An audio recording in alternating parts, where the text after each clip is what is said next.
안녕하세요. 2023년 1월 13일 20대 후반 유부남 월급을 전부 빚 갚는 데 씁니다. 사연 이후에 1년 9개월 만에 후기를 작성합니다. 그때와 저의 가장 큰 변화는 1인 가족이 됐다는 사실입니다. 아직도 먹먹하고 시도 때도 없이 우울한 증상을 앓고 살지만 상담도 받으면서 기쁘게 살아가려고 노력하고 있습니다. 돌싱이 되신 거죠? 돌싱이 되신 거죠. 네네. 과거로만 살기에는 네. 아직 제가 젊거든요. 최근에 예전 영상을 다시 보게 됐습니다. 연금저축의 시작, 대출적금의 우선순위를 듣고 제 상황을 더 객관적으로 보게 되어서 좋았습니다. 예전에 무슨 뭐 사업하고 네. 뭐 이런 거 하셨다가 뭐 빚 있고 이게 직장을 잘 다니시다가 사업을 하셨는데 다행히 사업이 잘 되셨어. 그래가지고 직장을 그만두고 사업에 몰두하려고 했는데 이 코로나를 맞아가지고 폐업하시게 되고 빚만 왕창. 그때 코로나에 또 참 암울한 당하셨구나 또 네. 이게 그런 그런 상태였고 그리고 이제 그때는 이제 결혼한 상태였는데 네. 이제는 다시 돌싱이 되셨고 자 덕분에 대출 다 갚았습니다. 네. 순자산도 2년 정도 만에 1,500에서 1억을 눈앞에 두고 있습니다. 그 열심히 사신 거예요. 또 그렇죠. 열심히 2년 정도를 해가지고 돈도 많이 모았고 그때보다는 경제적인 상황이 많이 나아졌지만 비슷한 고민이 생기고 있다. 첫 번째 35살까지 순자산 4억을 목표로 하고 있는데 이제 뭐 아직 30이시니까 5년 정도. 현재 저의 자산 배분이 괜찮을까요? 라는 겁니다. 현금 20%, 주식 70%, 자동차 6%. 자동차는 뭐 자산에다 넣으셨어요. 굳이 신경 쓰지 마세요.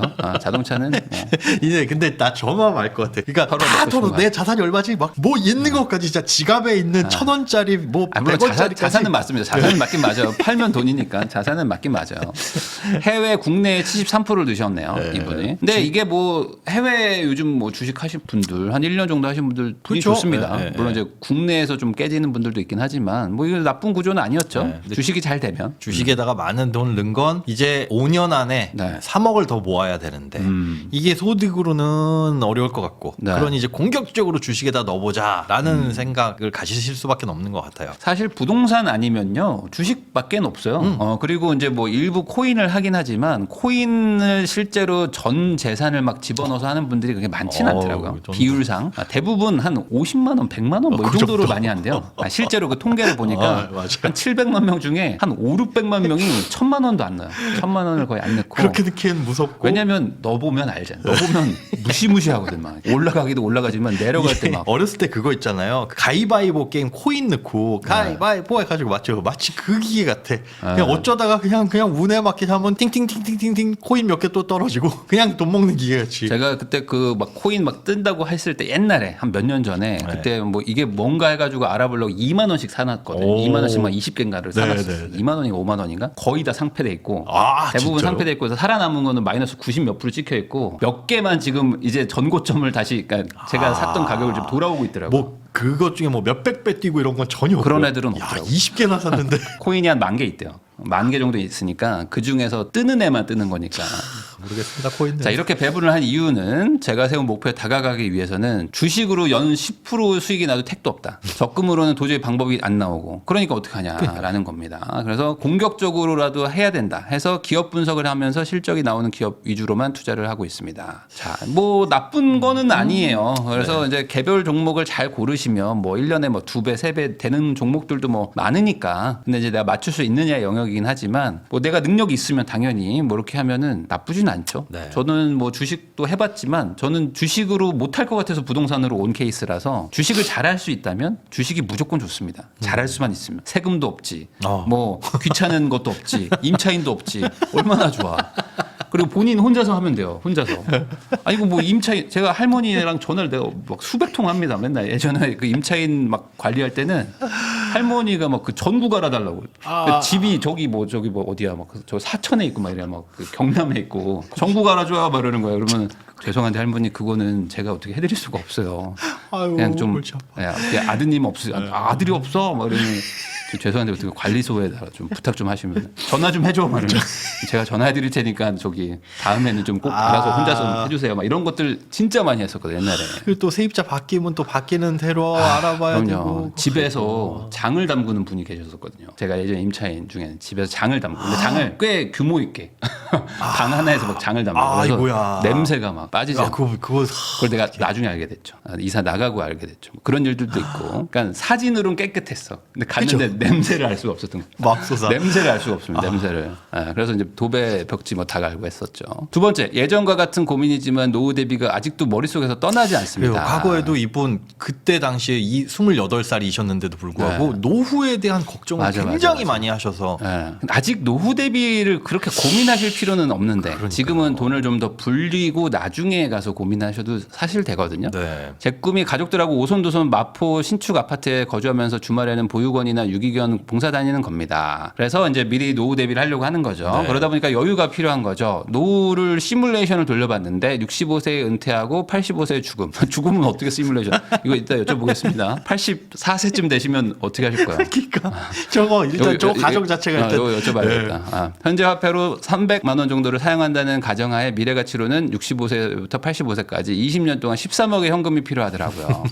그러니까 이거는 이제 완전 은퇴 이후에 이제 벌어놓은 돈을 이제 까먹으면서 살겠다라고 할 때 13억이 필요한 거죠. 지금부터 65세까지 IRP 계좌에 연 500만 원씩. 와. 연간 수익률 17%. 이러면 이 정도면 국민연금 가셔야 돼요. 저 정도 수익 낼 수 있으면 야, 워렌 버핏이 23%인가 이 정도 되거든요. 연 이거는 쉽지 않습니다. 그러니까 연 500도 안 되니 연 뭐 900을 넣어야 되는 거 아닌가. 그러니까 돈을 더 벌면 되는 거죠. 네. 돈을 더 벌면 수익률이 내려가는 거니까. 네. 연금저축 IRP에 대한 미련이 아직도 지워지지가 않습니다. 그럼 여기서 한번 정리를 하면 연금저축 IRP를 하는 것과 그냥 개인 계좌로 뭐 ETF나 뭐 이런 지수 투자하는 거 대비 뭔 이득이 있는 거죠, 여기가? 일단 연금저축을 납입할 때 소득공제, 세액공제 혜택을 주죠. 납입할 때 뭐 못해도 13.2% 많으면 16.5% 돌려받는데 일단 그 안에서 굴릴 때도 이제 비과세잖아요. 네. 해외 뭐 ETF를 샀다. 그때 팔면은 차익에 대해서 배당 소득세를 내야 되는데 네. 그게 또 많아지면 뭐 금융소득 그렇죠, 종합과세 그렇죠. 대상도 되고. 근데 연금저축 계좌 안에서나 혹은 IRP 계좌 안에서는 아무리 뭐 수익이 많이 나서 샀다 팔았다 하더라도 그에 대한 세금은 전혀 없으니까 네. 조금 이제 리밸런싱도 자주 하시고 뭐 해외 ETF 이런 쪽으로 투자를 하시는 분들이라면 연금저축 계좌나 IRP 계좌 만들어가지고 하는 것도 나쁘진 않은데 문제는 이제 세액공제를 받으면 돈이 거기에 묶여버린다는 거. 그렇죠. 네, 아주 연금이니까. 큰 족쇄가 채워진다는 게 가장 이게 시뮬레이션 중에서 저도 이런 시뮬레이션 이제 20살 때 엄청 많이 해봤거든요. 근데 이거 가장 문제가 있습니다. 뭐냐면 중간에 목돈을 뺄 거라는 그 시뮬레이션을 못 넣어.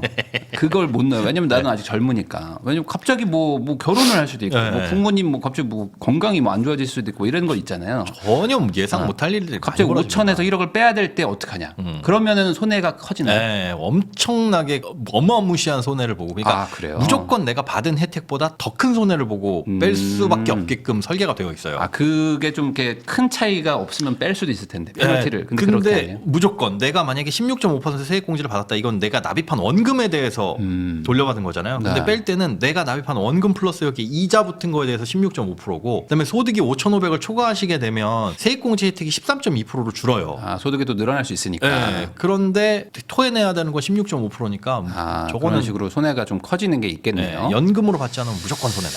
그러니까 그 중간에 절대 빼지 않을 각오로 조금만 넣는 건 괜찮다. 그렇죠. 예. 그리고 많이 들어가 있어도 나는 그럼 무조건 연금을 받을 거야. 300씩 무조건 연금 받을 건데 하더라도 300씩 받으면 저것도 세금이 어마어마해집니다. 그 1년에 1,500만 원을 초과해서는 안 돼요. 네. 초과하면 이것도 16.5% 혹은 종합과세. 종합과세. 되니까 무조건 종합과세면은 뭐 한 15%이 정도 되겠네. 15, 그 정도는 16%. 되죠. 네, 네, 네. 네. 그러니까 이래저래 세금이 뭐 안 나오는 건 아니라는 거. 그리고 네. 중간에 목돈 뺄 때가 올 때가 있습니다. 그렇죠. 한 35에서 45세 사이쯤에 뭔가 하여간 뭐 뺍니다. 갑자기 내가 뭐 집을 사야 될 수도 있고 뭐 상황이 바뀔 수 있잖아요. 월세로 살고 계신데 사택에 살고 계시니까 아주 좋네요. 이만하다. K3도 있고. 자, 못 모으는 거는 이제 돈의 목표에 비해서 작은 소득이다. 그러니까 소득을 늘리는 것도 꼭 생각을 해보셔야 돼요. 소득을 늘리는 거. 그다음에 뒤집어지는 피부를 가지고 있어서 피부과 시술 및 치료를 해야 된다. 1년에 한 200 정도는 아, 1년에 200. 쓰셔야 된다고 근데 이건 뭐 어쩔 수 없는 거니까 다른 걸 줄이시면 되죠. 다른 것도 뭐 근데 네. 많이 안 쓰셔서 지출이 180, 저축이 200. 지출에서 좀 줄일 수 있는 게 있을까요? 보면 이제 월세나 용돈, 생활비, 관리비, 용돈이 뭐지? 이걸 여쭤봐야 되겠네요. 이제 식비하고 생활비가 저게 뭐 생필품 들어가는 거고 용돈과 식비 생활비가 거의 이제 뭉뚱그려서 네, 들어가는 느낌이더라고요. 대중교통 없고 보험 뭐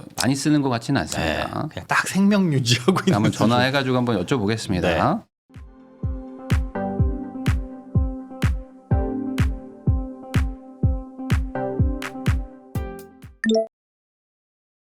네, 여보세요? 아, 네. 안녕하세요. 전화위복님. 안녕하세요. 네. 2년 만에. 네. 네. 거의 2년 만에. 그 사이에 많은 일이 있으셨네요. 그러게요. 이게 다른 사람들은 뭐 평생에 걸칠 일이 저한테 많이 네. 생기더라고요. 그러게요. 그래도 어쨌든 대출도 갚고 돈도 많이 모으셨어요. 네, 빡세게 하다 보니까 살겠는데. 이게 30대 이전에 원래 털려고 했는데 네. 그러기 위해서 좀 더 막 열심히 했던 것 같아요. 뭐 알바도 계속 하고 쉬는 날마다 그래서 살았던 그러면 거. 뭐 거의 뭐 쉬지 않고 일을 했다. 그죠. 네. 그래도 어쨌든 지금 많이 좋아졌어요. 순자산도 어쨌든 1억이면은 나이 기준으로도 절대 적은 건 그치, 아니니까. 근데 여기 주식에 있는 거는 좀 더 수익률이 좀 좋았나요? 올해로 보면 해외는 한 지금 당장 보면 20%돼 있고 오. 국내는 아직 마이너스 0.3%. 그래도 선방했네. 그러게 국내에서 마이너스 0.3%면 와 선방했네. 이거 국민연금 가셔야 돼요 이 정도면. 국민연금도 0. 몇 프로밖에 못 벌었어요. 그러니까요. 훌륭합니다. 이번에 8월 5일 날 엄청나게 떨어질 때 엄청 많이 넣어가지고 그때 물타기에 좀 들어가서 좀 벌었어요, 그래도? 네, 그때 좀 많이 벌었습니다. 주식에 소질이 있다고 생각하십니까? 아니면 해보니까 어때요? 좀, 이거 쉽지 않은데라는 느낌이 들어요? 이게 공부를 엄청 많이 하고 내가 마이너스를 맞으면 쉽지 않다고 생각하는데 네. 저는 이게 주식의 비율이 많지만 저도 되게 보수적으로 투자를 하거든요. 무조건 마이너스 나오는 매출은 절대 투자를 하지 않고 하니까 실적 기반으로. 마이너스 폭이 그렇게 크지도 않더라고요. 좋은 방향입니다. 네. 실적을 기반으로 한 가치 투자를 하시는 거잖아요. 네, 그쵸. 나름 그렇게 하는 거죠. 물론 뭐 PER은 뭐 엄청 막 높게 막 잡을 수도 있겠지만. 네, 모멘텀을 보고 하는 거 다음에 추후에 모멘텀 이게 또 보고. 국장에서 안 맞을 수 있어 뒤통수 시게 맞으면 이게 공부가 필요 없다 이런 생각이 물론 드는데. 이제 해외가 요즘 또 분위기 좋았기 때문에 네, 맞아요. 또 이게 뭐 앞으로 또 10년, 20년 쭉 가야 되니까 앞으로 좀 맞아요, 보수적으로 좀 이렇게 잘 원칙을 지켜서 하시면 좋겠고 개인적으로는 공기업에서 주식을 공부 열심히 하셔가지고 투자해서 잘 되는 분들도 저는 좀 봤어요. 왜냐하면 현실적으로 다른 거를 하시기가 어렵잖아요. 맞아요. 쉽지 않아요. 그거 소득을 높이기가. 알바도 세금 안 걷고 현금으로 주는 것만 위주로 갔거든요. 공사판이라든지 이런 데 가가지고 경험이 안 되시니까. 그러니까. 안 줘야 안 돼요. 네. 맞아요. 그러니까 이 구조로 지금 잘 해보시고 나름 또 결과도 괜찮았다면은 뭐 나쁘진 않은데 아까도 말씀 저기 소장님하고 나눴지만 그래서 아예 IRP나 이런 거에 이제 묻어두고 싶으신 거잖아요. 이게 그쵸. 제가 근 10년 동안 쓸 거랑 나중에 이제 30년 이후에 쓸 거를 좀 분리해서 모으고 싶은 마음이 있는 것 같아요. 왜 그걸 분리하려고 하세요? 분리를 왜 분리하고 싶은 거예요? 저는 굉장히 보수적인 사람이기 때문에 보수적인 사람이라. 근데 노후 준비를 전 누차 이렇게 말씀드리지만 65세 쓸 자금과 그 전에 쓸 자금을 분리해서는 안 돼요. 지금은 분리할 만한 나이대가 아닌데 네. 많이 불려가지고 나중에 한 방에 집어넣으면 되잖아요. 그렇죠. 그것도 근데 많이 불리다가 이제 사고가 터질 수도 있는 거죠. 뭐 모르기 때문에. IRP는 안 터지는 거예요. 그러니까 지금 세금을 조금 아껴볼 마음으로 IRP 저쪽으로 가겠다는 거잖아요. 사실 투자는 똑같은 거잖아요. 어차피. 그런 명목도 있긴 하죠. 네. 그러니까 그러면 거꾸로 생각했을 때 묶이는 거에 대한 페널티도 분명히 있잖아요. 네. 세금을 그쵸. 내는 페널티도 있지만. 그죠. 근데 본인은 아직 어떤 인생의 길이 쭉 있다 그러면 아직 세팅이 덜 돼 있거든요. 이제 뭐 나중에 뭐 아까도 말했듯이 마포 신축 아파트도 살아야 되고 가족들하고 또 이렇게 챙기면서 살아야 되는 거를 원하시잖아요. 그러면 또 집도 중간에 필요할 거 아닙니까? 그쵸. 만약에 이제 미래 와이프한테 미안한데 내가 다 65세에 세팅을 해놔가지고 그때까지만 좀 기다려달라. 애 학원도 그때 보내자. 내가 65세 내가 야 35년만 좀 기다려줘라. 그러면 내가 네가 원하는 대로 서울 마포 신축도 사고 보육원도 가고 다 해줄 거거든. 근데 지금은 못 해줘. IRP에 묶여 있어서. 라고 할 수 없잖아 이게. 집도 사야죠. 그렇죠. 네. 그러니까 너무 미래를 세팅할 수는 없어요. 그러니까 나중에 결혼도 하시고 뭐 만약에 뭐 아이도 있고 다 이제 이미 내 인생의 이제 길이 보여 이제 미래가 어떻게 될지. 그럼 그때쯤 돼서 이제 세액 공제나 뭐 이런 것들을 노리면서 노후 준비를 하셔도 되지 않을까. 45세쯤 뭐 그쯤 하셔도 될 것 같아요. 네. 그러니까 노후 대비라는 게 뭐 특별한 게 아니고 진짜 젊으실 때부터 열심히 돈을 벌면 노후 그게 대비인 노후 겁니다. 준비. 지금 이렇게 뭐 아껴 쓰시고 하는 게 진짜 다 노후 대비예요. 그러니까 지금 노후 대비를 네. 잘하고 계신 거죠. 근데 이거를 이제 묶어두는 게 좋으냐 아니냐를 따져봤을 때는 중간에 목돈 나갈 일들이 좀 있어요. 굳이 돈에 꼬리표를 붙일 필요는 없습니다. 이건 언제 쓸 돈 이렇게 따로 빼놓을 필요는 전혀 없어요. 이게 1년 예산이라면 모를까. 올해 안에 언제 이거 뭐 연말에 이거 써야 될 돈 이거 따로 빼놓고 이러면 모를까. 지금 30살이면 앞으로 35년 뒤의 일인데 중간에 네. 무슨 일 생길지 진짜 애를 몇 날지도 모르잖아요. 그것도 그렇고 맞아요. 둘이요. 이게 되게 보수적인 사람이네. 아니 계획을 다 그거 세웠네. 완전 파워 J. 네. 그게 아시잖아요. 이제 불과 한 2년 동안 살아보니까 계획대로 된 거 안 거의 되잖아요. 없죠. 어. 별의별 일 다 생겼죠. 코로나 올 줄 몰랐잖아요. 아무도 몰랐잖아요. 그런 것들. 이 진짜 모르죠. 진짜 예상치도 못했던데 네. 진짜. 그러니까 그런 일들이 또 생길 수도 있잖아요. 뭐 어떤 일이 또 생긴단 말이에요. 그러면은 뭐 진짜 주식이 막 확 빠질 수도 있고 뭐 알 수 없단 말이죠. 그러니까 예를 들어 이럴 수도 있잖아요. 내가 IRP에 돈을 막 다 집어넣어놨어. 뭐 그리고 다 주식을 사놨는데 갑자기 미국장이 막 엄청 빠져. 근데 나는 또 그 빠진 상태에서 집을 사야 되는 상황이 온 거야. 예를 들어. 그러면 그죠? 거기서 아, 빠진 상태에서 던져가지고 이거 다 손해를 확정시켜서도 집 사러 가면 얼마나 피눈물 나겠습니까? 아니면 집 살 시간을 놓치거나. 뭐 그럴 수도 있고 뭐 이래저래. 그러니까 저는 예전부터 뭘 생각했냐면 돈을 최대한 묶이지 않게 살아야겠다라고 많이 생각을 했었거든요. 돈이 묶이면 하여간 어렵더라고. 뭔가 이 대응이 안 되더라고 항상. 맞아요. 그래서 지금의 어떤 시뮬레이션대로 사는 것도 좋지만 그러기엔 아직 변수가 너무 많습니다. 너무 많습니다. 결혼도 하고 뭐 아이도 낳고 하면서 그 다음에 좀 어느 정도 세팅이 되면 그때 하셔도 될 것 같아요. 그 제가 요즘에 좀 생각하고 있는 게 있는데 네. 요즘에 집값이 뭐 오르진 않고 그냥 뭐 그냥저냥 하고 있잖아요. 네. 그래서 언젠가는 뭐 추후 뭐 5년 안에는 집을 살 기회가 올 수 있을 것도 같은데 그때 만약에 제가 시드가 부족하다고 하면 네. 지금 회사 퇴직금이 8천만 원 정도 있거든요. 네, 거기 이제 네. 점점 쌓이겠지만 이거를 빼서 투자하는 거에 대해서는 어떻게 생각을 진짜 하세요? 보수적이라는 사람이 이래 퇴직을 해. 네. 그냥 하나만 정하시면 될 것 같아요. 보수적으로 하실 건지 공격적으로 하실 건지 하나만 정하시면 될 것 같아요. 이것도 어느 정도 보수적인데 제가 만약에 요즘에 35세 취업을 한다고 하면 네. 그 전까지 제가 그때 만약에 5년 뒤에 35이니까 35부터 이제 60세까지 퇴직금을 적립하더라도 잘 살잖아요 사람들 보면. 모르죠. 알 수 없지. 그건 알 수 없지. 35 이전까지 모은 퇴직금은 써도 되나? 라는 생각을 아니. 퇴직금은 퇴직하고 쓰라고 퇴직금이에요. 그래요. 네. 그리고 퇴직금을 지금 굴리고 있으신가요? 그것도 가능하지 않아요? 지금 그거 지금 저 DB로 돼 있어서 DB형이에요. DB형은 그럼 진짜 퇴직해야지 나와요. 그 생애 최초는 된다고 하더라고요. 생애 생애 집 살 때? 생애 최초로 DB형이 중간정산 해준다고요? 집 살 때 해주는 거예요? 그 회사 DB형 담당자가 그렇게 말해주던데 DC로 전환한 다음에 해주겠죠 그러면. 아마 그러겠죠. 네. 네. 그러면 아니 지금 그 다니시는 기업이 어딘지는 모르겠지만 DB형이 무조건 유리합니다. 웬만한 그 기업 같은 공기업이신가요 혹시? 공기업. 네. 공기업이시 그러면 무조건 DB형 유지해야 돼요. 왜냐하면 최종 퇴직할 때 평균 임금 따져가지고 그렇지. 곱하기 근속연수라서 이거 DC형으로 바꾸시는 순간은 임금 피크제 딱 적용됐을 때 그때 아니면 무조건 DB로 끌고 가셔야 돼요. 네. 근- 그리고 이미 예. 퇴직금을 가지고 이제 운영하는 거니까 그게 노후 대비라고 생각하시고 그쵸. 내 지금 버는 돈을 거기다 더 집어넣으실 필요는 없을 것 같은데요. 그래 봐야 또 8천만 원이잖아요. 집 사는데 지금 물론 8천만 원이면 지금 모여있는 자산 중에 80%에 해당되는 거의 그 돈이긴 하지만 그거 말고 차라리 다른 대출을 끌어쓰시든가 해야지 이 씨앗 하나 심어놓고 싹 이제 올라와가지고 막 푸릇푸릇 그걸 쑥 뽑아가지고 장작으로 써버리자 이런 느낌이라 그 퇴직금은 오래 끌고 가는 게 오래 좋긴 끌고 좋죠. 가는 게 좋습니다. 퇴직금 안 하고 IRP를 안 하는 게 낫겠네요. 어차피 퇴직금이 IRP 개념으로 지금 들어가고 있는 네, 개념이니까 굳이 그죠. 그거를 네. 하실 필요는 없고 진짜 뭐가 보수적이다는 거예요 도대체. 그 주식도 그러니까 저는 오히려 여기서 심플하게 지금 사실 이제 미국에 좀 돈을 더 많이 넣으신 거죠 국장보다는. 아니요 5대5예요. 5대 5대5 5였어요. 그래요. 그러면은 총 10% 수익률 정도. 나쁘지 않을 것 같은데 한번 주식에 한번 열심히 한번 해보시죠. 오히려 지금 약간 분석형이다 보니까 네. 잘할 것 같아. 나쁘지 않을 것 같습니다. 그래서 주식으로 돈을 불리시고 그 다음에 이게 언제든지 주식은 이제 환금성이 좋잖아요. 그치. 그리고 그죠. 이제 뭐 바로 살수 있죠. 국장은 뭐 지금은 되게 안 좋긴 하지만 언제 또 살아나겠죠. 그럼 여기는 뭐 세금도 없고 어쨌든 그쵸. 뭐 좋잖아요. 그러니까 주식 한번 열심히 한번 해보시고 그리고 이제 거기서 이제 번 돈 가지고 뭐 이제 집도 좀 사시고 그러면 또 돈 모이면 또 이제 또 주식하고 뭐 이런 식으로 차근차근 그렇게 가는 게 보수적이지 않을까. 지금 너무 약간 좀 무리하게 하려고 하지 마. 어디 가서 극단적으로 하지 마세요. 어디 가서 보수적이라고 하지 마세요.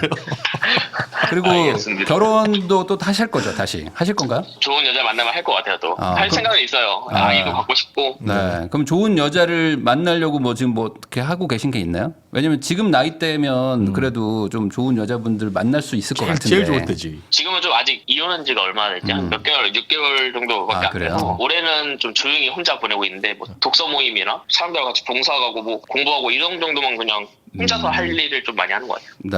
네. 좋습니다. 그러면은 뭐 좀 어느 정도 마음이 진정될 때까지 주식을 한번 저는 네. 깊게 한번 파보시는 것도. 아니 저도 옛날에 주식을 진짜 열심히 한번 해봤었거든요. 그러니까 네. 그게 나중에 또 어디 다른데 또 쓰이더라고요. 다 어디 돈 버는데 다 쓰여요. 주식 공부가. 그러니까 한번 감을 잡으셨을 수도 있으니까 한번 해보시고 진짜 잘 되면은 부동산보다 주식이 훨씬 좋습니다. 저도 그렇게 생각합니다. 네. 근데 이제 한번 마이너스를 맞아보면 이제 생각이 달라질 수도 있어. 이게 반대여서 막 국장에서 마이너스 20% 나고 막 이랬어. 그러면은 또 내가 뭐 했지 막 이럴 수 있고 핫딱지 날 수 있죠. 그러니까 이거를 이제 뭐 한 몇 년 해보시고 뭐 하락장도 맞아보고 했는데 내가 오 잘해 이상하게 내가 남들보다 좋아 덜 빠지고 더 벌어 이러면은 주식 해야죠. 그렇게 알겠습니다. 생각하시고 저 퇴직금 빼지 말고 IRP를 퇴직금이라고 생각하자. 그렇게 생각하시는 게 좋을 것 같습니다. 혹시 뭐 더 얘기해 주실 거 있을까요? 지금 잘하고 계시고 뭐 네. 흔들리지 마시고요. 아까 댓글에도 올라왔지만 내년이나 내후년 정도 한 1년 반이나 2년 뒤에 또 근황 알려주세요. 궁금하네요. 이 보수적인 투자자는 어떻게 됐을까? 계획대로 또 안 돼 있을 확률도 많아. 근데 갑자기 마이너스 막 1억 이러면 또 에이. 갑자기 코인가 있고 막 이럴 수도 있어 또. 아니 또 엄청 부자가 됐을 수도 있죠. 그죠? 네, 그러니까 그거 모르는 거니까 어쨌든 지금 앞으로 이제 또 새롭게 또 하는 거잖아요. 그러니까 네, 지금부터 맞아요. 너무 또 이제 막 무리해서 하면 또 안 되니까 저희 얘기를 이제 조언 삼아 가지고 잘 판단하셔서 어쨌든 주식을 기반으로 한번 일어나 보는 것도 괜찮을 것 같습니다. 네. 네, 네. 알겠습니다. 혹시 질문이나 궁금하신 거 있으실까요? 아니요, 퇴직금이 제일 궁금했는데 네. 여러 퇴직금은 사람한테 물어보고 있거든요, 그거 지금. 네네네. DB형으로 내비두고 네. 나중에 진짜 뭐 퇴사할 때 있으면 그때 빼가지고 네. 그걸로 하면 되죠. 알겠습니다. 네, 사연 보내주셔서 감사합니다. 고맙습니다. 감사합니다.